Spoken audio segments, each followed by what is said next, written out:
السلام علیکم ورحمۃ اللہ وبرکاتہ۔ محترم ناظرین، کل ہم نے آپ کی خدمت میں احکام قربانی قرآن و احادیث مبارکہ کی روشنی میں پہلا پارٹ آپ کی خدمت میں پیش کیا تھا، جس میں ہم نے قرآن کریم کی آیت مبارکہ کے علاوہ احادیث مبارکہ بھی پیش کی تھی۔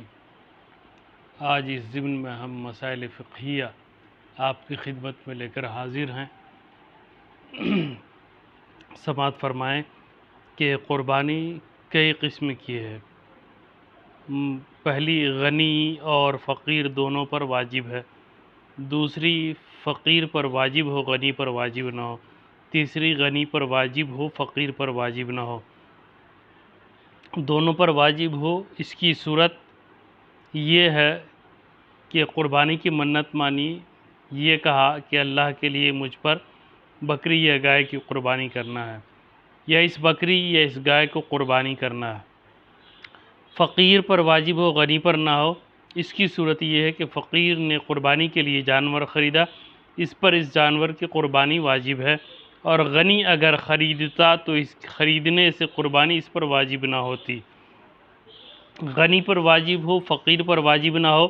اس کی صورت یہ ہے کہ قربانی کا وجوب نہ خریدنے سے ہو نہ منت ماننے سے، بلکہ خدا نے جو اسے زندہ رکھا ہے اس کے شکریہ میں، اور حضرت ابراہیم علیہ السلام کی سنت کے احیاء میں جو قربانی واجب ہے وہ صرف غنی پر ہے۔ مسئلہ ہے کہ مسافر پر قربانی واجب نہیں۔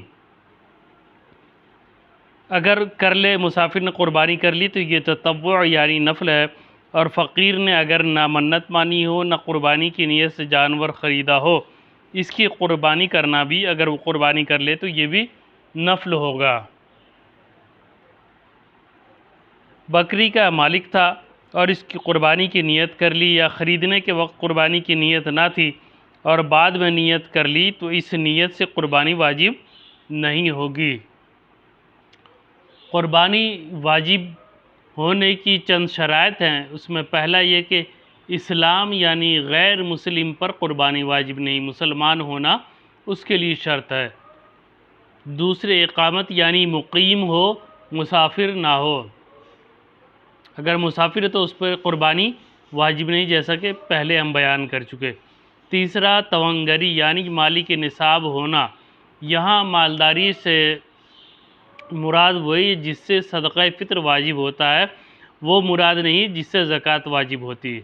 یعنی یہ کہ زکوٰۃ کے لیے شرط یہ ہے کہ مال کا نامی ہونا اور اس پر سال گزرنا اور مالک نصاب ہونا۔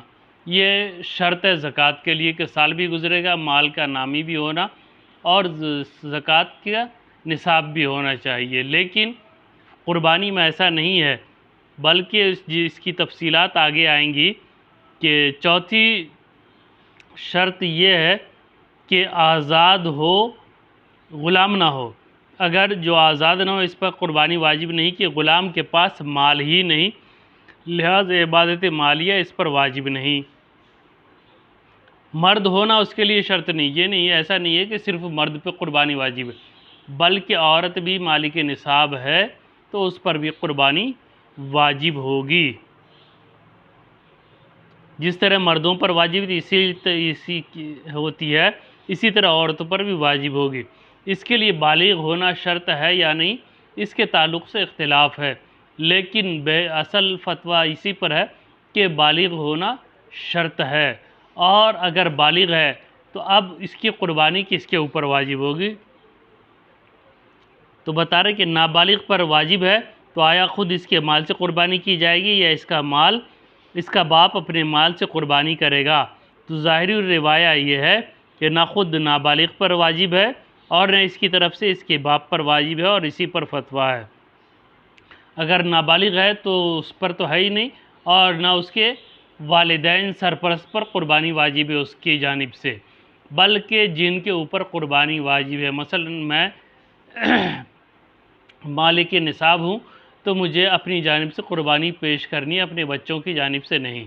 ہاں، اگر اللہ نے مجھے اتنی استطاعت دی ہے کہ پہلے میں اپنی جو مجھ پر واجب ہے قربانی اسے پیش کر دوں، اس کے بعد اگر استطاعت ہے تو میں ان کی جانب سے بھی قربانی کر سکتا ہوں، اس کا جواز ہے اور یہ قربانی نفل میں شمار ہوگی۔ اب واجب چھوڑ کر بہت سارے لوگ یہ کہتے ہیں کہ قربانی ہم نے جو ہے پچھلے سال تو اپنے نام سے کر لی تھی، اب اس سال سوچ رہے کہ اپنے بچے کے نام سے کر لیں، تو بچے پر قربانی تو واجب ہی نہیں، تو قربانی جب ہمارے اوپر واجب ہے تو قربانی پہلے ہمیں اپنی جانب سے ہی پیش کرنی ہے، ورنہ اپنی جانب سے واجب ترک واجب کا گناہ ہوگا اور یہ بندہ گناہگار ہوگا کہ ترک واجب کر کے نفل اس نے ادا کیا، تو ترک واجب ادا کرنا گناہ ہے، مناسب نہیں ہے، بلکہ اپنی جانب سے قربانی پہلے پیش کر لیں، پھر اس کے بعد اگر استطاعت ہے تو اپنی دوسری اولاد جو نابالغ ہیں ان کی جانب سے بھی قربانی کر لیں۔ اس میں ایک دو مسائل اور بھی آپ کی خدمت میں یہ عرض کر دوں کہ مثلا شوہر مالک نصاب ہے اور بیوی بھی مالک نصاب ہے، تو شوہر اگر چاہتا ہے کہ میں بیوی کی جانب سے بھی قربانی کر دوں یا بیوی چاہتی ہے کہ میں شوہر کی جانب سے قربانی پیش کر دوں، تو اس کے لیے یا بالغ اولاد ہے تو اس کی جانب سے اگر ماں باپ چاہیں تو قربانی کرنا چاہیں تو اس کے لیے شرط یہ ہے کہ جس اولاد کی بالغ اولاد کی طرف سے قربانی پیش کرنا چاہتے ہیں اس اولاد سے اجازت لینی ہے۔ بیوی شوہر کی طرف سے اگر قربانی کر رہی تو بیوی کو اپنے شوہر سے قربانی کی اجازت لینی ہے، شوہر اگر بیوی کی جانب سے قربانی پیش کر رہا تو شوہر کو بیوی سے اجازت لینی ہے کہ میں تمہاری جانب سے قربانی پیش کرتا ہوں۔ اجازت اگر اس بات میں ملی تو قربانی کر دے تو جائز ہو جائے گی، لیکن اگر اس نے نفی میں کہا کہ نہیں مجھے اپنی جانب سے خود پیش کرنی ہے، پھر بھی اگر شوہر کر دے تو یہ قربانی نفل ہوگی، بیوی کے ذمے جو واجب ہے وہ بیوی کے کرنے ہی سے قربانی ادا ہوگی۔ مسئلہ کہ مسافر پر اگرچہ واجب نہیں، یعنی اگر کوئی شخص مسافر ہے اور حالت سفر میں اس کے اوپر وہ قربانی کرنا چاہتا تو اس کے اوپر واجب تو نہیں ہے، لیکن اگر کر لے گا تو یہ نفل یعنی تطوع میں شمار ہوگی اور ثواب پائے گا۔ حج کرنے والے جو مسافر ہوں ان پر قربانی واجب نہیں ہوتی۔ اکثر لوگ یہ پوچھتے ہیں کہ ہم حج کے لیے گئے ہوئے تو وہاں ایام عید اضحیٰ کی قربانی کرنی ہے یا نہیں، تو واضح مسئلہ ہے کہ مسافر پر قربانی واجب نہیں۔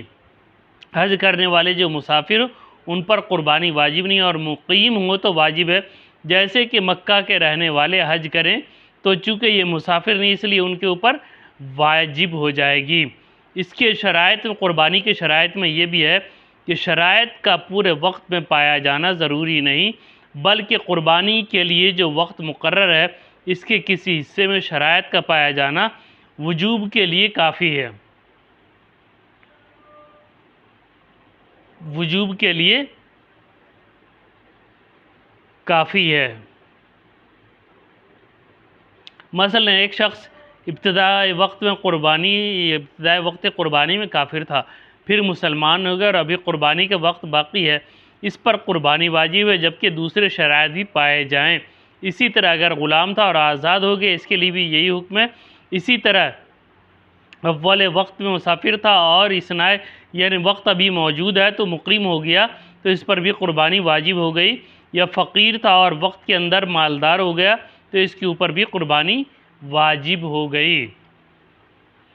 مسئلہ کہ قربانی واجب ہونے کا سبب وقت ہے، جب وہ وقت آیا شرع اور شرائط وجوب پائے گئے تو قربانی واجب ہو گئی، اور اس کا رکن ان مخصوص جانوروں میں کسی کو قربانی کی نیت سے ذبح کرنا ہے۔ قربانی کی نیت سے دوسرے جانور مثلا مرغی، بطخ، کبوتر وغیرہ یا کوئی اور پرندہ ذبح نہیں کیا جا سکتا۔ جو شخص 200 درہم یا 20 دینار کا مالک ہو یا حاجت کے سوا کسی ایسی چیز کا مالک ہو جس کی قیمت 200 درہم ہو وہ غنی ہے، اس پر قربانی واجب ہے۔ حاجت سے مراد رہنے کا مکان اور خانہ داری کے سامان، جن کی حاجت اور سواری کے جانور اور خادم اور پہننے کے کپڑے، ان کے سوا جو چیزیں ہوں وہ حاجت سے زائد ہیں۔ مسئلہ ہے کہ ایک شخص پر دین ہے یعنی وہ مقروض ہے، اس کے اموال سے اگر قرض کی رقم مقدار مجرا کر لی جائے یعنی علیحدہ کر لی جائے تو نصاب باقی نہیں رہتا، تو اس پر قربانی واجب نہیں۔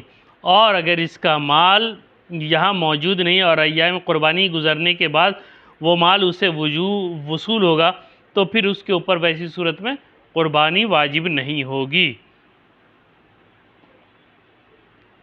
مسئلہ ہے کہ ایک شخص کے پاس 200 درہم تھے، سال پورا اور ان میں سے 5 درہم زکوٰۃ میں دی، 195 باقی ہے۔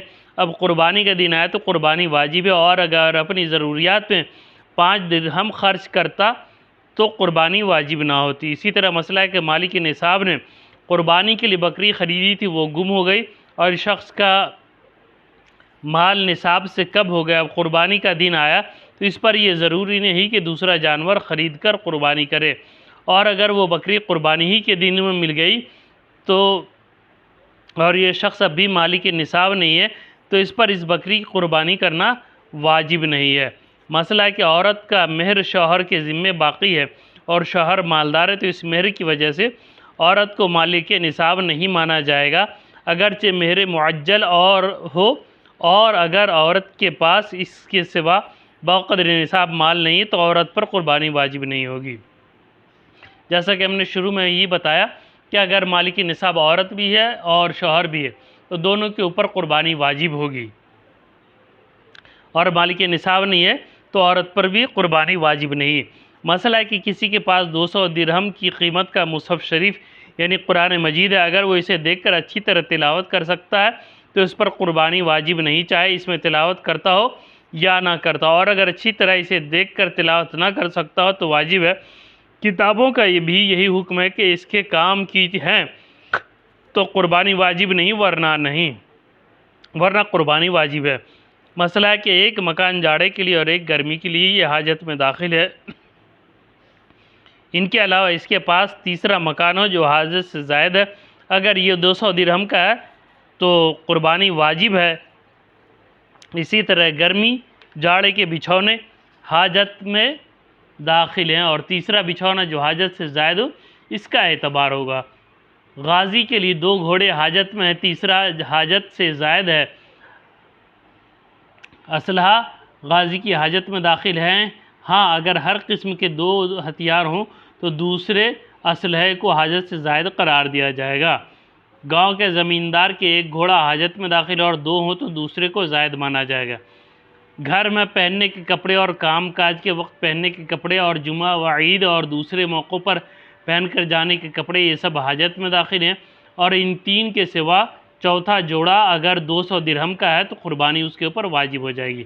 مسئلہ ہے کہ بالغ لڑکوں یا بیوی کی طرف سے قربانی کرنا چاہتا جو کہ ہم نے شروع میں عرض کر دی تو ان سے اجازت حاصل کرے بغیر ان کے کہے اگر کر دی تو ان کی طرف سے واجب ادا نہ ہوا، اور نابالغ کی طرف سے اگرچہ واجب نہیں مگر کر دینا بہتر ہے۔ مسئلہ ہے کہ قربانی کا حکم یہ ہے کہ اس کے ذمے جو قربانی واجب کر لینے سے بری الذمہ ہو گیا اور اچھی نیت سے کی ہے، ریا وغیرہ کی مداخلت نہیں، تو اللہ کے فضل سے امید ہے کہ آخرت میں اس کا اجر و ثواب ملے گا۔ انشاءاللہ اس سلسلے میں مزید مسائل کل آپ کی خدمت میں لے کر حاضر ہوں گے۔ السلام علیکم ورحمۃ اللہ وبرکاتہ۔